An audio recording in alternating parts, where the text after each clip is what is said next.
Creating success out of failure.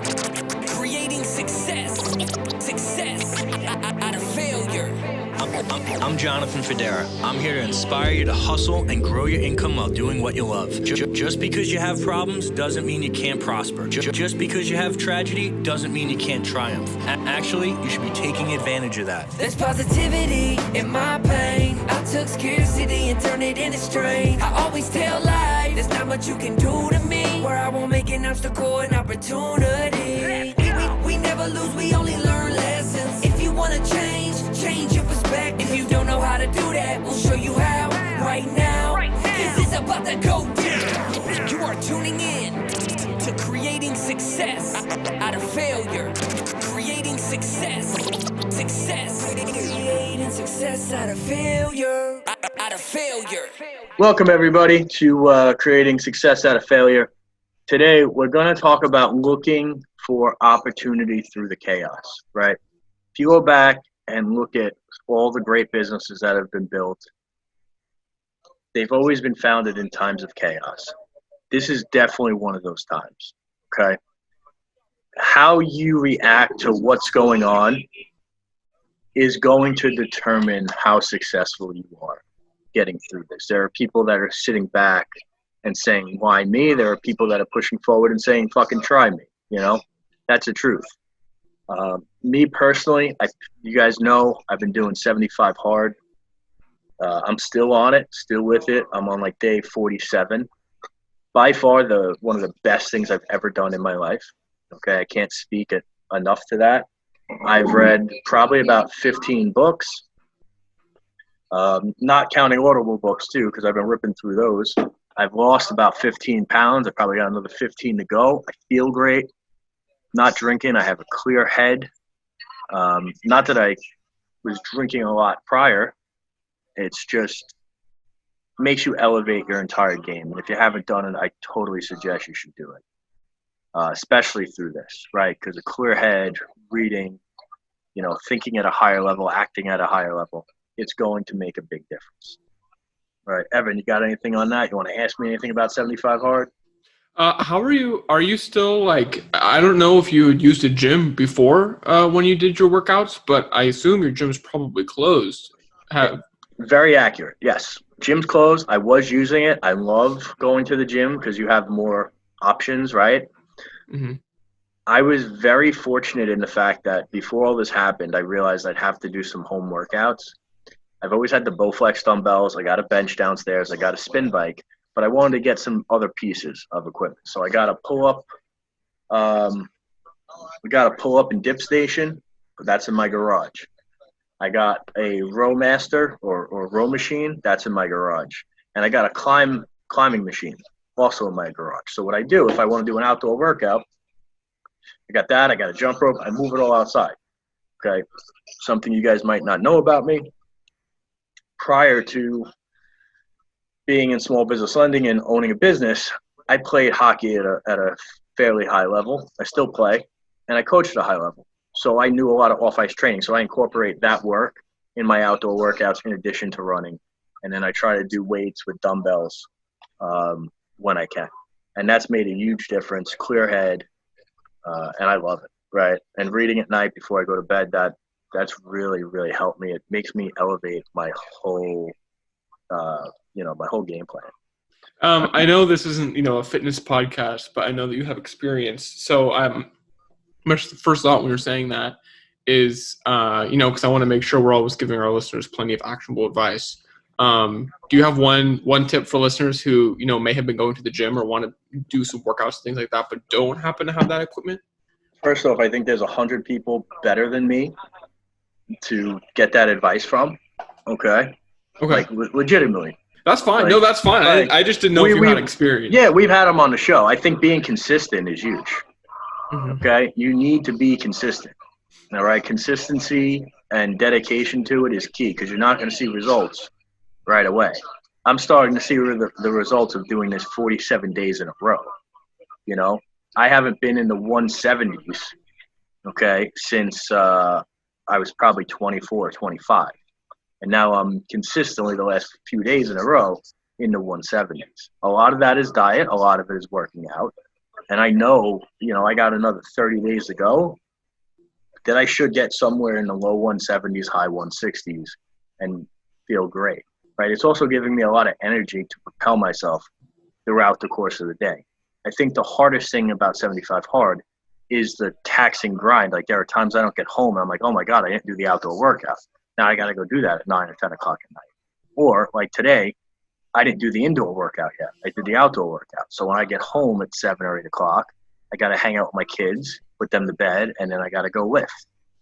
Okay? That's the taxing and grueling part of it, is having that commitment to do what's necessary.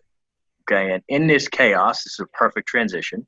In that chaos, you have to be creative, and you have to look for opportunity. And you have to find ways to get done whatever it is you need to get done. So if you're sitting at home right now, why don't you start that business you've always been thinking about, right? If if you have a business, think about who you can partner with. People are sitting at home right now, all right? If you're an essential business, there's never been a better time to get A-list players on your team because they just got laid off, right? If you look at my program, Capital Gains, okay, we just had probably 15, 20 people sign up. These guys are great. Like, they're building things and doing things that are at a higher level than I could build them at, right? And this is the opportunity that this creates. Give you an example of my business. My business was primarily lines of credit, working capital, equipment. Now it's equipment, and all we're doing is SBAs, right? We're doing a ton of the PPP. We're doing a ton of the disaster relief loans, and we're making a difference. We pivoted. We were doing them before, so we're not some random guru, right, that just started doing SBAs like you're seeing. We've always done SBAs, right? We just have a better process and better relationships, and we're moving them through. So that's what we've pivoted on, okay? And that has made a huge difference, all right? So look for partnerships in your business. We partnered with one of the best accountants out there, and we're working side by side to help their clients get taken care of in this time of need. Right? We're also helping people with their merchant services. So I don't want to say we pivoted, but we did shift a little to help others in need, right? And people in this time, they're not looking for vitamins to get better. They're looking for, painkillers, right? And think about that. Why do people take pain? To relieve challenges that they're facing today. Okay, so what business solutions can your business provide now to relieve people's challenges today? All right. If you can found a company in this space, or you can adapt your company to survive and thrive in this space, there's a lot of opportunity. All right. Does that make sense? What questions you got on that stuff? No, that really does make sense. I mean, I have been thinking about that recently as well. It's really true, especially, for those people who don't have the business but want to. It's a perfect time to start, especially if those people are just kind of, they're just at home. It's a perfect time. And I think, if you already have, like you said, if you already have a business, you have to try to find a way to, change things up a bit and make sure that you can thrive during this time. Like you say, kind of like what you're doing with focusing on those loans. Yeah. More often, more so. And think about this too. Like, tons of people are joining my program. These are people that lost their jobs, right? And that want to help people. Like, it's a perfect time. I'm getting so many people in and onboarded, and I did five live trainings this week through Zoom. Okay, usually I do 2 a week. Okay, so I am really using this to expand my company, help and serve the community in the country, right, and put people in a better position. That doesn't mean that you have to be in small business lending, right? There are tons and tons of different things that you could be doing, and each one of those, could serve a major focus. And like, if you're a restaurant, people are shifting more to takeout, right? I know a restaurant that is building, that makes soups for home delivery. Okay. Find the opportunity, right? Everybody, think about this. Everybody's working from home. Where's the opportunity there? You're either going to tap into the resources, okay, that everyone's working from home. A lot of people are consuming content at a much higher rate, and that is going to pay off, because if you're making content, right? Valuable content, it's going to pay off in the long run. Yeah. No, that's really true. And I wanted to ask, do you have any actionable advice as far, no, I don't know if you do, but I just wanted to ask if you had any actionable advice for listeners who already have a business and want to pivot to, be able to thrive during this time and take advantage of take advantage seems a bit harsh, but you know what I mean. Take advantage of the circumstances. It does seem a bit harsh, and by no means is that what we're condoning or saying to take advantage of people. You need to be able to find solutions, right? I know an attorney right now that has been really, really going heavy on social media, right? He's been doing it consistently. Now he's the most followed personal injury attorney in the country because he was consistent. And now, guess what? He's going to, anytime somebody gets hurt, where do you think they're going to go? To him. So he's used this chaos as an opportunity, right? And he's not doing it unethically. He's doing it to help people, okay? Great. He's a friend of mine, really, really sharp guy, really great guy. And, people are going to use this to make a giant impact on the world, okay? So let's just say you're somebody that's stuck at home. You don't know what to do. You don't have a business like that. That's fine. Why are you using this time? You're using this time. If you're one of those people that are binge watching Netflix, you're in the wrong space. This is the wrong podcast, right? You should be reading. You should be working out. Look up work from home opportunities, right? Don't let the situation dictate what you should do. You should dictate, you should jump ahead of it and seize the opportunity. Figure out, hey, what are my strengths? What could I thrive in? And how do I get there? All right? Don't let this pass you by. This is not a time to, sit back and feel bad for yourself. This is a time to see how you can help people, how you can make a difference, and what you can do to come out of this better than you went into it. Yeah. Maybe you're a teacher. Well, guess what? Bet your homeschooling's at a premium right now. Yeah. No, there's always, for anyone in any space, there's definitely, there are ways some people might have a harder time than others, but there are ways, if you look hard enough to be able to not let the circumstances dictate, your quality of life. Yeah. Think about it like this.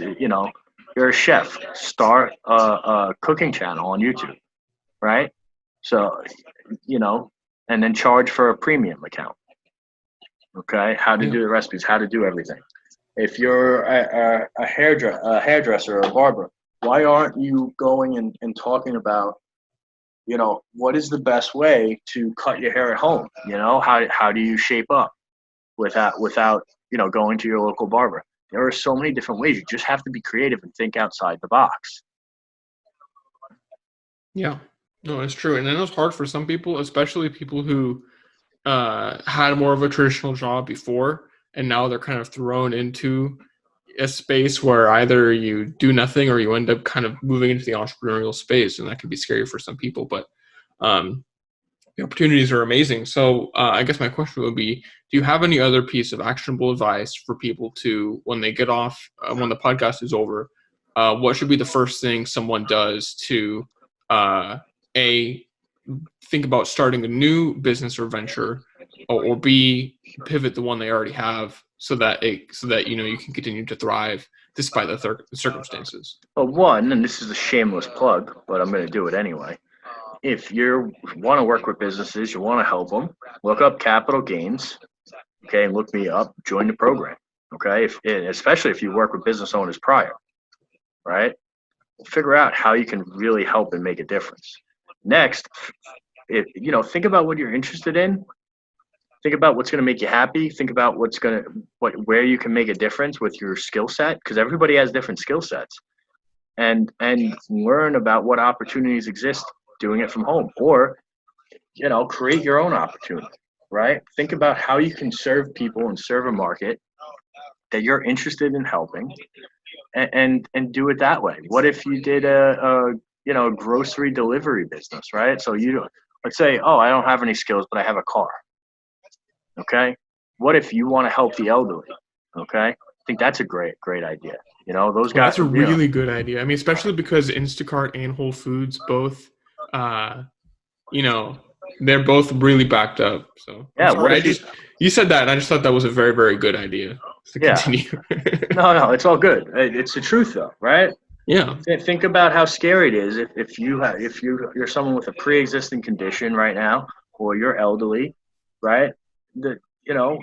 Man, that's a huge difference that you can be making, is doing like a personal shopper, a home delivery service. There are so many different ideas. You just have to be creative. I didn't think like that just came to me, right? All you have to do is connect the dots in this time, right? If you don't understand, or you're not being creative or resourceful enough, there are massive opportunities in this, okay? And find them and capitalize on them, but do it in an ethical way where you're helping people, okay? It's we're not selling dick pills here, right? If dick pills really worked, the people that sold them would be the richest people on the planet, right? That's not what I'm talking about. I'm not talking about making or creating a fake solution. Have real solutions to real challenges that are going on today, and serve those clients at the highest level you possibly can. And I think I really agree with that. And I think that a lot of people may be put off by the idea of doing things like a personal shopper business, or how to cut hair from home, or chef like that, because, I don't want to be taking advantage of people. But like, there's so many people out there who would need that personal shopper and who need to know how to cut their hair at home. So, it's not like you're taking advantage of anyone. You're providing a service someone really wants and needs. And of course you should be compensated for that. You know what I mean? It doesn't mean you need to charge through the nose, insanely expensive. But no, you have to listen. There is nothing wrong with making a profit. Making a profit feeds you, feeds your family, and keeps you in business. Okay? Everybody's in it to make a profit. I am not, I want to help as many business owners as I can, but I'm charging. Okay? I am charging. And the value that I add is, instead of going to the SBA website, or instead of going to their local bank who may or may not know what's going on, you're using my processing team, which has built, which has absolutely built tons of relationships with, these processors, and we're trying to fast track them, and that's all we're doing. So for us, yes, are we charging money? Absolutely. Is it more expensive than going the traditional ways? Okay, yes, it is. So all those things are true. But we are providing a service above and beyond what we're charging. We're delivering more value, okay, than we are taking in the form of a payment, okay? And that is the biggest thing that I can stress, is like, you have to make a profit to stay in business and to take care of more people, right? It's up to you to deliver over and above that value. Yeah, and that's really true. I mean, I've heard it multiple times from multiple people that the biggest thing to do right now is just be providing as much value as you possibly can. That's what people need, and that's what people will recognize. And if you do that, then, it'll come back to you in good and unexpected ways. Exactly. Listen, let's wrap up on that, okay? Listen, guys, if you haven't, check out Capital Gains. If you guys have questions, comments, post them. I will get to them, and we do appreciate and need your 5-star reviews, because the more people we help, hear this, more people are going to be able to make a positive impact. All right, thank you. See you on the next one. Thanks for tuning in to Creating Success Out of Failure. Please share this with someone that needs to hear it, post it on social media, and leave us a 5-star review. I'll catch you on the next one. Creating success out of failure.